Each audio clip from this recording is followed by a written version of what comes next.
বলে স্বপ্ন দোলে হাসে কাঁদে মন নদী ও জীবন নদী ও জীবন বাংলাদেশের নদী ও জীবন নদী ও জীবন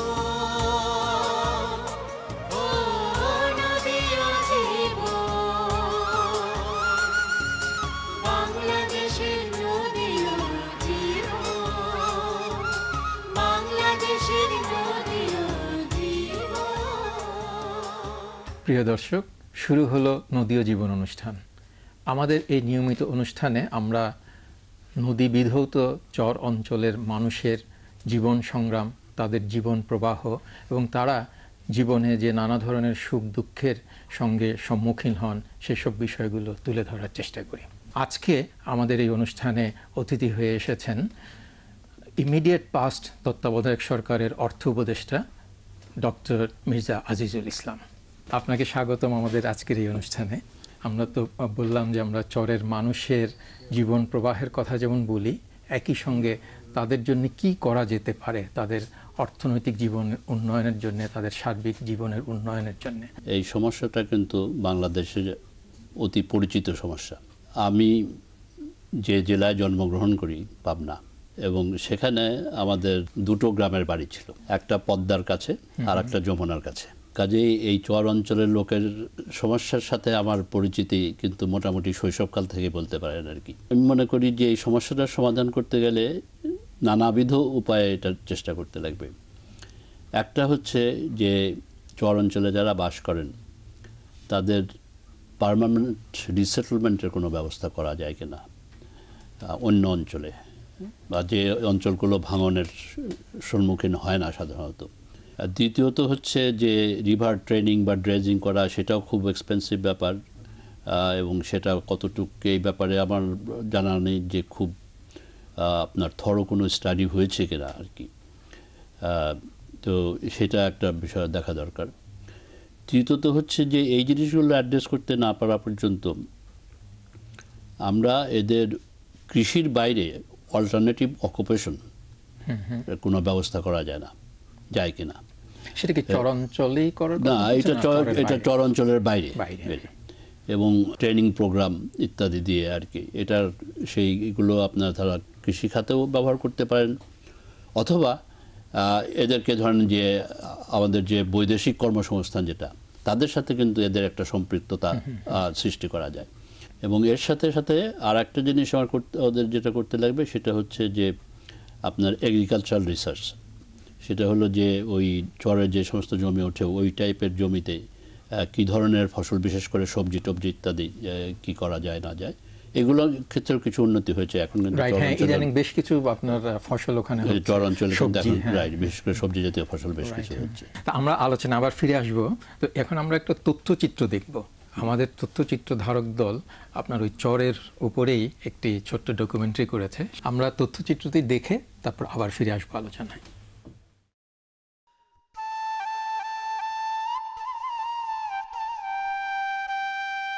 গত এক দশক ধরে বাজেটে দারিদ্র্য দূরীকরণ, আঞ্চলিক বৈষম্য হ্রাস, অতি দরিদ্রদের জন্য বিশেষ বরাদ্দ ইত্যাদি নানা ধরনের উদ্যোগ গুরুত্ব পেয়ে আসছে।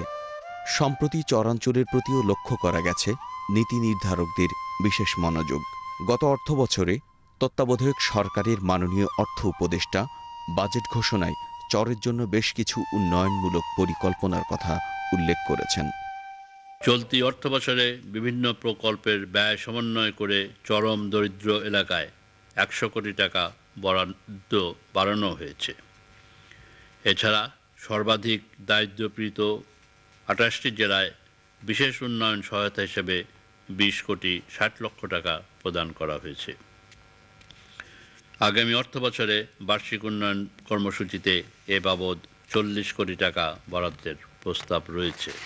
মঙ্গাপীড়িত এলাকায় কারিগরি প্রশিক্ষণ কেন্দ্র স্থাপন এবং সামাজিক নিরাপত্তা সম্প্রসারণের ক্ষেত্রে চর ও মঙ্গাপীড়িত অঞ্চলসহ অনগ্রসর এলাকাসমূহকে অগ্রাধিকার প্রদান ভারসাম্যপূর্ণ উন্নয়নের প্রতিশ্রুতিকে বাস্তবে রূপ দেবে বলে আশা করা যায় এবং উত্তরাঞ্চলের 8টি জেলায় আরও 40,000 মহিলার জন্য মাসিক মাথাপিছু 400 টাকা করে ভাতা প্রদান কার্যক্রম চালু হবে।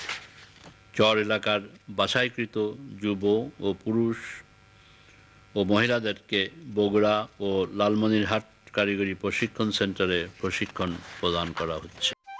মাননীয় প্রধানমন্ত্রীও তার নির্বাচনী ইশতেহারে চরের প্রতি বিশেষ গুরুত্ব দেওয়ার প্রতিশ্রুতি ব্যক্ত করেছেন। বস্তি, চর, হাওর বাওর, উপকূল সহ সকল অনগ্রসর অঞ্চলের মানুষের জীবনের মান উন্নয়নে অগ্রাধিকার দেওয়া হবে এবং বিশেষ প্রকল্প নেওয়া হবে।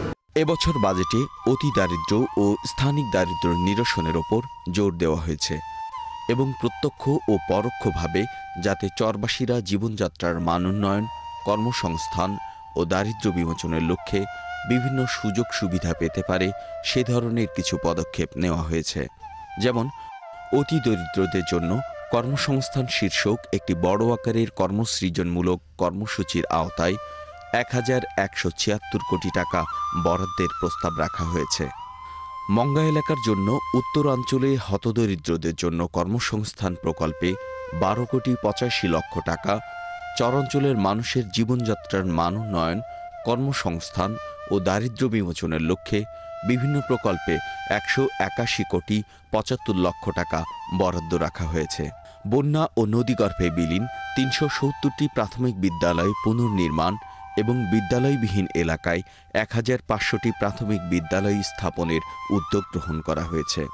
মংগা ও বস্তি এলাকা এবং নদী ভাঙন ও ঘূর্ণিঝড় প্রবণ এলাকায় উপবৃত্তির সুবিধাভোগীর হার মোট ছাত্র সংখ্যার 40% হতে বাড়িয়ে 100% উন্নীত করার পরিকল্পনা হাতে নেওয়া হয়েছে। 6,000 গ্রামীণ জনগোষ্ঠীর জন্য একটি হিসেবে মোট 13,500টি কমিউনিটি ক্লিনিক স্থাপনের পদক্ষেপ গ্রহণ করা হয়েছে। কৃষি নির্ভর অর্থনীতির উন্নয়নে পানি সম্পদের সর্বোত্তম ব্যবহারের লক্ষ্যে কোনো কোনো ক্ষেত্রে নদী শাসন, নদী ভাঙন রোধ এবং বন্যা নিয়ন্ত্রণ ও সেচ ব্যবস্থার উন্নয়নের প্রয়োজনীয়তা উল্লেখ করা হয়েছে।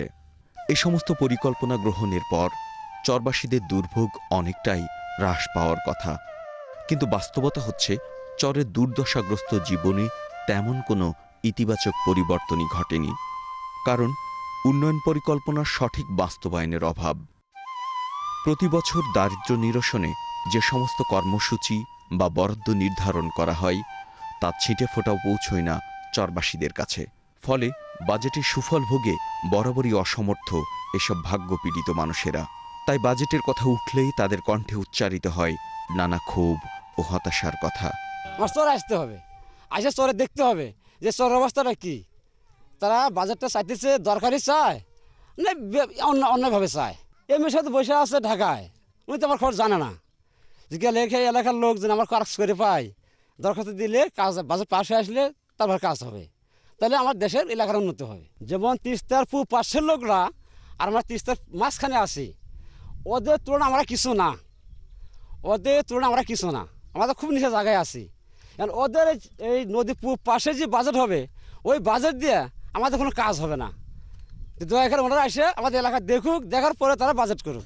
যদি নদী এলাকা যদি বাঁধা থাকিলে কি বিভিন্ন ধরনের যদি আস্তে আস্তে থাকিলে পরিবার ভালো থাকিলে তাহলে মানুষ কি ওর থেকে বাড়ি দেশে যায়, বাড়ি দেশে গেইতো না। দেখেন এই যে এই সমস্ত জমা জমি এরকম অবস্থা হয়ে আছে, এখন তো চারা গাছের সময় চলে যাইতেছে, এখন আর কিছুদিন পর তো গাড়াও যাবে না। তাহলে আমরা এখন কি করে খাবো? সরকার থেকে যদি মনে করেন একটু শ্যালো টালো দিত, হয়তো এই চারা গিলে আমরা লাগাইতে পারতাম।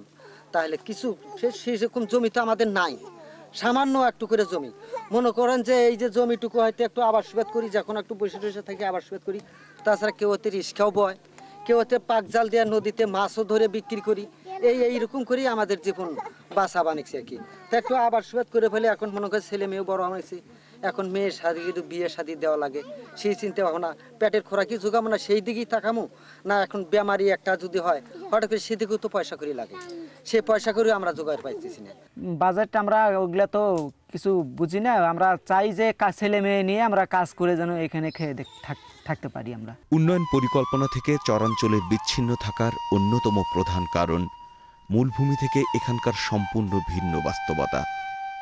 মূলভূমি থেকে ব্যাপক দূরত্ব, ভঙ্গুর অবকাঠামো, নদী ভাঙন সহ বিভিন্ন প্রাকৃতিক দুর্যোগ ইত্যাদি কারণে চরে সেবাদানের কাজটি খুব সহজ নয়। এছাড়া কর্তৃপক্ষের অবহেলার বিষয়টিও রয়েছে। আমার ইউনিয়নেরই শতকরা 99 জনেই দরিদ্র। দু একজন তাদের বাড়িতে বিল্ডিং আছে, দেখা যায় তাদের বাড়িতে ভাত নাই। বর্তমানে বাজেটে জানতে পেরেছি যে ভাগ বাজেটের বরাদ্দ বেশি হয়েছে। তা আমি এবারে উপজেলা চেয়ারম্যান সাহেবকে বলছি সেদিন যে আমার ইউনিয়নে বাজেটে এবার যা আসছে তার চেয়ে আমাকে বেশি দিতে হবে, কেননা আমার ইউনিয়ন গরিব।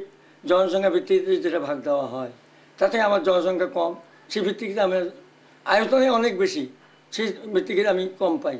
যেমন আমার আয়তনে রাস্তাঘাট অনেক বেশি, টিয়ার আমি কম পাই।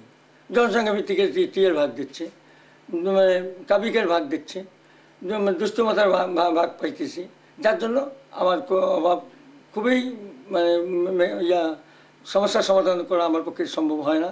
তাই আমি এবারে প্ল্যান করেছি যে আমি এই বাজেটে যাতে ইউনুস সাহেব হোক আর উপজেলা চেয়ারম্যান হোক, সবার কাছে আমি আকুল আবেদন রাখবো যাতে ওরা আমার এই ইউনিয়নের দিকে দৃষ্টি দেয়। এবারে যে আমাদের ভিজেপ কার্ড দেওয়া হয়েছে, ভিজেপ কার্ড জনসংখ্যা ভিত্তিতে ভাগ দিতে হয়।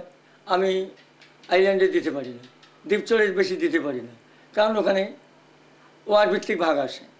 যেমন বিধবা ভাতা প্রতি ওয়ার্ডে 5টা করে দিতে হবে। আমি প্রতি ওয়ার্ডে 5টা করে দিতে যে দেখি প্রতিটি ওয়ার্ডেই 5টা করে দিতে গেলে আমি দ্বীপচরে বেশি দিতে পারি না। যদি এইগুলো কিছুটা আমাদের বদল করা যায়, কিছু কম বেশি করা যায়, তাহলে আমার মনে হয় আমার দ্বীপচরবাসীকে এই মঙ্গা কবলিত এলাকা থেকে আমি বাঁচাইতে পারি। চরে যথাযথ উন্নয়ন ঘটাতে প্রয়োজন বাজেটে ঘোষিত উদ্যোগগুলোর সঠিক বাস্তবায়ন। এজন্য চরের বাস্তবতা বিবেচনায় এনে ভিন্ন পরিকল্পনা গ্রহণ করতে হবে, যাতে চরবাসীরা বাজেটের সুফল ভোগ করতে পারে। সরকার যে বাজেট প্রণয়ন করেছেন, আমরা আশা করব যে সরকার চরাঞ্চলের জন্য একটু বেশি বরাদ্দ রাখবে। আমরা এখানেও যখন যে কোনো সরকারি সাহায্য আমরা পাই, আমরা চরাঞ্চলের জন্য একটু অধিক হারে বরাদ্দ দিয়ে থাকি। আমরা সর্বদাই চরাঞ্চলকে একটু বেশি গুরুত্ব দিই।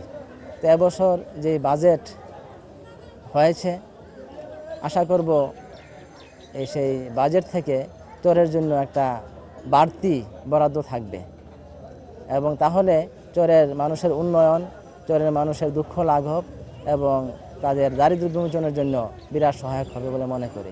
বাংলাদেশের একটি উল্লেখযোগ্য অংশ জুড়ে রয়েছে চরাঞ্চল। এখানে বসবাসরত 50 থেকে 60 লাখ চরবাসী এদেশেরই নাগরিক। তাদেরকে পেছনে ফেলে রেখে দারিদ্র্য নিরসন এবং সহস্রাব্দের লক্ষ্য পূরণ কোনোভাবেই সম্ভব নয়।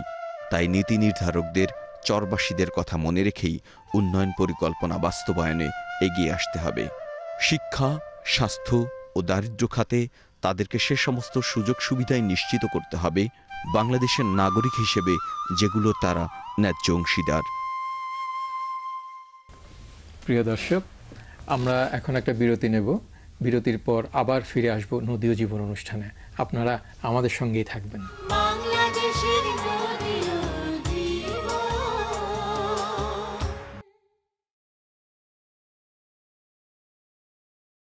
বাংলাদেশের নদী ও জীবন। প্রিয় দর্শক, ফিরে এলাম আবার নদী ও জীবন অনুষ্ঠানে। আমরা এখন আবার আলোচনায় ফিরে যাচ্ছি। আমরা তথ্যচিত্র দেখলাম, আপনিও দেখলেন তথ্যচিত্রে। সেখানে একজন ইউপি চেয়ারম্যান বলছিলেন যে বরাদ্দ আরও বাড়ানো দরকার। আবার আমাদের উপজেলা নির্বাহী কর্মকর্তা উনি বলছিলেন যে একটা বিশেষ কোনো ব্যবস্থা করা যায় কি না, কারণ অনেক সময় চরের মানুষের সংখ্যা ধরলে হয়তো মানুষের সংখ্যা কম, কিন্তু প্রয়োজন হয়তো তাদের অন্যান্যদের চেয়ে অনেক বেশি। এইটাকে কিভাবে আমরা সমন্বিত করা যায়? ইউনিয়ন পরিষদের চেয়ারম্যান যেটা বলেছেন যে অপ্রতুলতা, এটা তো বাংলাদেশের অনেক ক্ষেত্রেই অপ্রতুলতা আছে। কাজেই এখন কোন অবস্থায় এটাকে কেউ প্রতুল মনে করবেন বা অপ্রতুল মনে করবেন সে সম্পর্কে এত সুস্পষ্ট কোনো মতামত দেওয়া মুশকিল।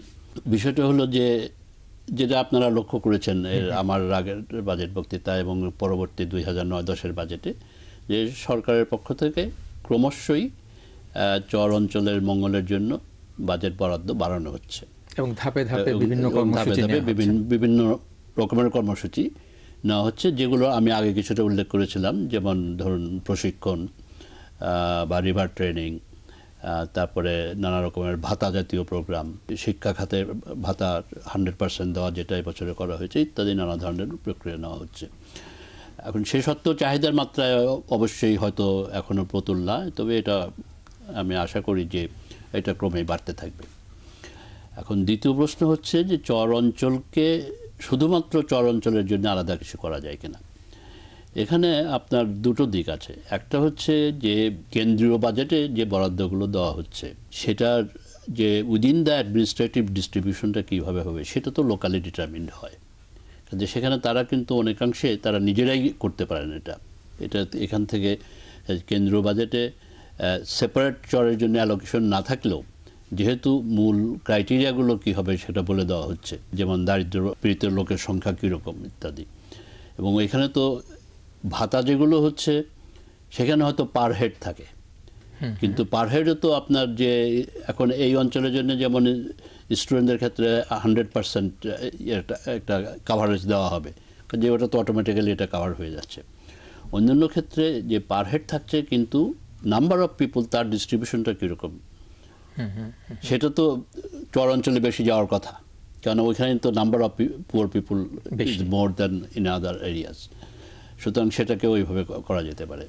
মূলত যে লোকাল অ্যাডমিনিস্ট্রেশন এবং লোকাল ইলেক্টেড রিপ্রেজেন্টেটিভস যারা আছেন আর কি, ইউপি চেয়ারম্যান, এখন তো উপজেলা চেয়ারম্যান এসছেন, উপজেলা ভাইস চেয়ারম্যান আছেন আর কি, তারা তাদের যে ইন্টারনাল ডিস্ট্রিবিউশন মেকানিজম সেটাকে যদি চর ফোকাস করেন আর কি, তাদের তো কেন্দ্র বাজেটের যে বর্তমান ব্যবস্থা আছে সেই ব্যবস্থাপনার মধ্যেও কিন্তু তাদের এই প্রায়োরিটি বা অগ্রাধিকারটা দেওয়া যায়। তবে সেক্ষেত্রে ধরেন ওরা যেটা মনে করছিলেন যে লোকালি হয়তো প্রায়োরিটি ডিসাইড করতে গিয়ে যদি তাদের মধ্যে মতদ্বৈততা হতে পারে বা হয়তো সংকট দেখা দিতে পারে, সেজন্য যদি সেন্ট্রালি বিষয়টা আলাদাভাবে চিহ্নিত করে দেওয়া যায় তখন হয়তো লোকালি আর কেউ হয়তো দ্বিমত করতে পারবে না বা অন্য খাতে নিতে পারবে না। বাজেট অ্যালোকেশনটা তো ইট গোজ বাই অ্যাডমিনিস্ট্রেটিভ ইউনিট, চরটা তো কোনো অ্যাডমিনিস্ট্রেটিভ ইউনিট না, হয়তো একটা এরিয়া বলে দেওয়া যেতে পারে। আর চরের এরিয়াটা তো একটা শিফটিং। এখন মনে করেন আমি যদি 5 বছরে একটা প্রকল্প নেই, আজকে যেটা চর আছে এটা হয়তো নদীগর্ভে চলে যেতে পারে, আবার কালকে হয়তো আর একটা নতুন চর আসতে পারে, কাজে কিছু টেকনিক্যাল প্রবলেম এখানে আছে। তবে এই বিষয়টা আমার মনে হয় যে স্থানীয়ভাবে সমাধান করাটাই বেশি যৌক্তিক হবে আর কি। এবং তবে এটা নিশ্চিত যে তারা প্রায়োরিটি পাওয়ার যোগ্য সে সম্বন্ধে নিশ্চয়ই কোনো সন্দেহ নেই, কারোর সন্দেহ। কারণ গত কয়েকবারের বাজেট বক্তৃতায়ও আমরা সেগুলো পেয়েছি, আপনার কাছে পেয়েছি, বর্তমান মাননীয় অর্থমন্ত্রীর বক্তৃতায়ও বাজেট বক্তৃতায় একই বিষয়গুলো আছে এবং ওই প্রায়োরিটির কথাটা এখানে বলা আছে। আমি আর একটা বিষয় বলতে চাই যে বাংলাদেশ ব্যাংকের গভর্নর ডক্টর আতিউর রহমান, উনি নিজে কিন্তু এর আগে চরের উপর অনেক কাজ করেছেন এবং উনি যে এই সম্প্রতিকালে যে মনিটারি পলিসি স্টেটমেন্ট যেটা বাংলাদেশ ব্যাংক থেকে ইস্যু করা হয়েছে সেই কানেকশনে উনি যে প্রেস কনফারেন্স করেছিলেন সেখানে কিন্তু উনি উল্লেখ করেছেন যে এই ব্যাংকগুলোর মাধ্যমেও চর অঞ্চলে আপনার যাতে ঋণের প্রবাহ বাড়ানো যায় আর কি। এবং সেটা কি সম্ভব? ব্যাংকগুলোকে কি ইন্টারেস্টেড করা যাবে?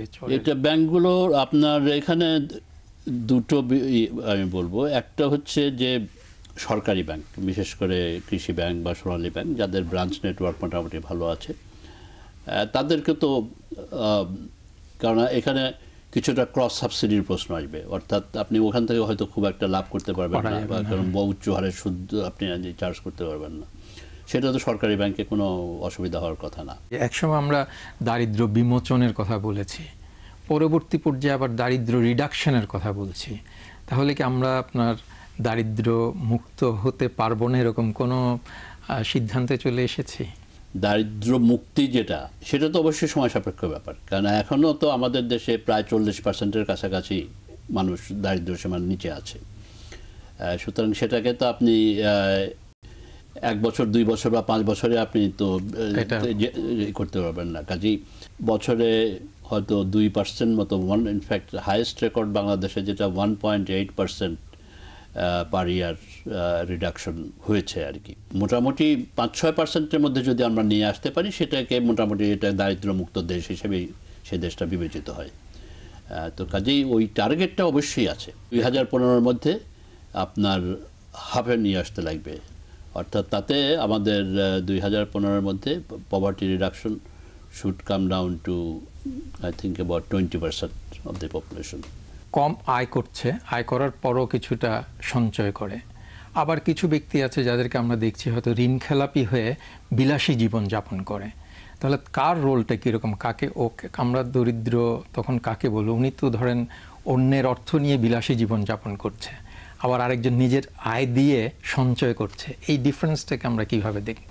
The failure of the banking system and also the legal system, যে কারণে অনেক বড় বড় মানুষ তারা ঋণ খেলাপি আছেন।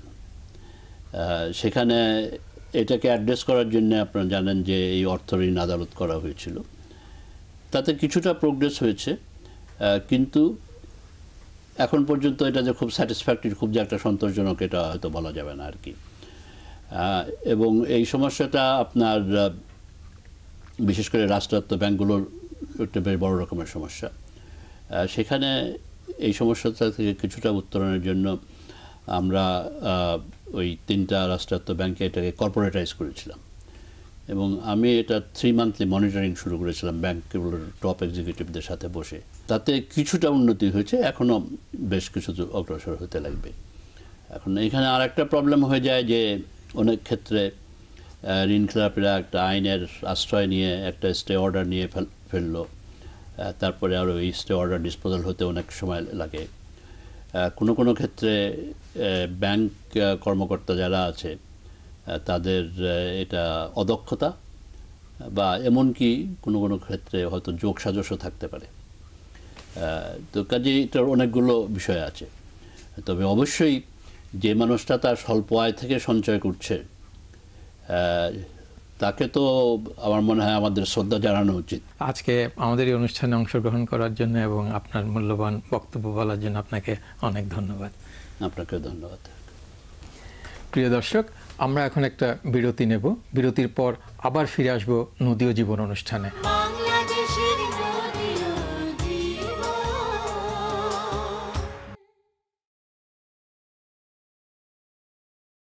বাংলাদেশের নদী ও জীবন। প্রিয় দর্শক, আবার ফিরে এলাম নদী ও জীবন অনুষ্ঠানে। আপনারা যারা আমাদের এই অনুষ্ঠান দেখছেন এবং এই অনুষ্ঠান যারা শুনছেন, তাদেরকে আমাদের অনুরোধ, আপনাদের যদি কোনো পরামর্শ থাকে তাহলে আপনারা আমাদেরকে জানাবেন।